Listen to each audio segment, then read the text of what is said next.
కిలాయిడ్స్ అనేవి దానికి ట్రీట్మెంట్ ఉందా, ట్రీట్మెంట్ ఉంటే ఎంత ఎఫెక్టివ్ ఉంటుంది? Hi everyone, I'm doctor Shashikant, senior consultant cosmetic and plastic surgeon. General కిలాయిడ్స్కి ఒక 100% క్యూర్ అనేది లేదు. సిమ్టమాటిక్ ట్రీట్మెంట్స్ చాలా వరకు ఉన్నాయి, బట్ ఏది పర్మనెంట్ క్యూర్ ఇవ్వదు. సో రకరకాల ట్రీట్మెంట్స్ ఉంటాయి. కానీ కిలాయిడ్స్ వల్ల ప్రాబ్లం ఏంటి అసలు, ఎందువల్ల కిలాయిడ్స్ వస్తాయి? ఏదైతే ఆ ఫైబ్రోబ్లాస్టిక్ యాక్టివిటీ ఉంటుందో అది ఆగకుండా లిమిట్ దాటి దాన్ని ఆగిపోవాల్సిన టైంలో ఆగకుండా ఇంకా పెరుగుతూ ఉండడం వల్ల కిలాయిడ్స్ ఫామ్ అవుతాయి. సో దాని ట్రీట్మెంట్ ఎలా చేయాలి?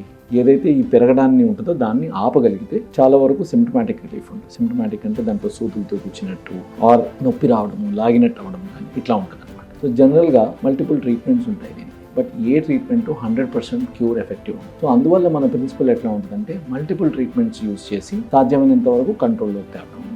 స్టెరాయిడ్స్కి మల్టిపుల్ ట్రీట్మెంట్స్ ఏంటి, సర్జరీ ఉండొచ్చు, ఆర్ ఒక్కొక్కసారి మనం ఏదైతే కిలాయిడ్ లోపలికి ఇంజెక్షన్ ఇస్తాం అనమాట, స్టెరాయిడ్ ఇంజెక్షన్. సో ఆ స్టెరాయిడ్ ఇంజెక్షన్ ఇచ్చినందు వల్ల కొంచెం సిమ్టమాటిక్ రిలీఫ్ ఉంటుంది. ఒక్కొక్కసారి ఆ కిలాయిడ్ కూడా ఉతకపోవచ్చు, బట్ చాలాసార్లు అది పనిచేయదు. సో 100కి అంటే 10 మందిలో 5 మందికి మాత్రమే స్టెరాయిడ్ పనిచేస్తుంది, మిగతా 5 మందికి మళ్ళీ వచ్చేస్తుంది అది ఆపంగానే. సో అలా సర్జరీ అయినా అంతే, తీసేసిన తర్వాత కొంతమందికి మళ్ళీ వచ్చే అవకాశాలు ఉంటాయి. సో అలా ఒక సింగిల్ ప్రొసీజర్ వల్ల కిలాయిడ్స్కి పర్ఫెక్ట్ ట్రీట్మెంట్ ఉండదు. సో అందువల్ల మనం ఏం చేస్తామంటే మల్టిపుల్ ట్రీట్మెంట్స్ కంబైన్ చేస్తాం. అంటే సర్జరీ చేస్తాం, ఒకవేళ కిలాయిడ్ బాగా పెద్దగా ఇబ్బంది పెడుతుంటే దాన్ని సర్జరీ చేసి తీసేస్తాం. సర్జరీ చేసి తీసేసిన తర్వాత దాని లోపల కొంచెం ఒక్కొక్కసారి బేసిక్ రేడియేషన్, బ్రేకీథెరపీ అంటారు, ఎలక్ట్రాన్ బీమ్ రేడియేషన్ ఇస్తారు. చాలా లో డోస్లో రేడియేషన్ ఇవ్వడం అనమాట. సో ఆ లో డోస్లో రేడియేషన్ ఇచ్చి తర్వాత మళ్ళీ ఆ స్కార్లో మనము స్టెరాయిడ్ ఇంజెక్షన్ ఇవ్వడం వల్ల చాలా వరకు అంటే 100కి 80% దాకా మనకి మళ్ళీ వచ్చే అవకాశాలు తగ్గిపోతాయి అన్నమాట.